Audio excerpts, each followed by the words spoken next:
welcome back to the channel. Today we're going to talk about castor oil, how I personally use castor oil, its benefits, uses and side effects.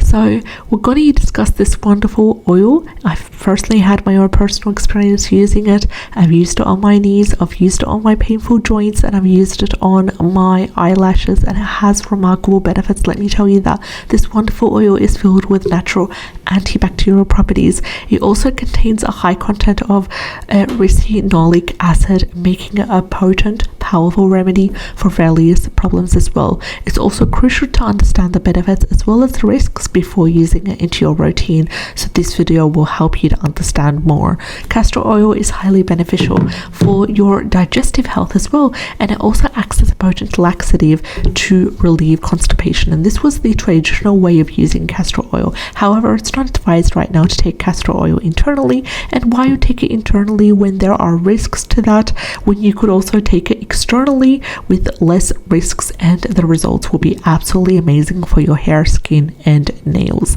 and joints as well. Now, studies have shown its efficiency in improving gastrointestinal function under the doctor's supervision and also helping with constipation, but nowadays there are much more safer ways to help with constipation besides taking a shot of castor oil. Additionally, it can also be used topically to soothe abdominal discomfort and to promote great joints as well, and it's great for that. Now, you can also apply castor oil to the abdomen, which I did so, and it's a simple and straightforward process where it involves a cotton wrap, and then you apply that castor oil on the place where your liver is, and then you go to bed with it. It's known as castor oil liver cleanse. It involves massaging a small amount of oil into your abdominal area, gently massaging in circular motions for a couple of minutes, and then covering the area with a cloth or a plastic wrap. It helps to enhance the absorption, and it allows the oil to work effectively, and it's recommended to repeat this process once or twice a week. I do it every night, and it also uses minimal amount of oil to avoid adverse effects as well. It's really important. Also, I use castor oil on my painful joints when I'm having a flare-up. I use castor oil on my knee as well, which has been recently sprained, and I'm waiting for an MRI on that.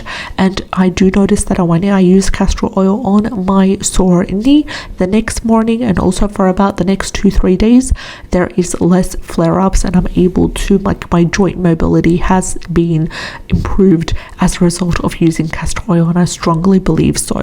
So while castor oil is generally safe for most people, it does cause mild side effects in some individuals, and this really involves using it internally as well, which can have side effects like nausea, cramping, diarrhea, and it typically resolves within about a day or two. However, what happens when you excessively consume castor oil? This can lead to more severe complications like dehydration and electrolyte imbalance. That's why it's really important not to use it internally, but focus on using it externally. I also use it on my lashes a couple of times a week. I would just add a drop or two, massage it in between my fingers, and then apply it to my lashes.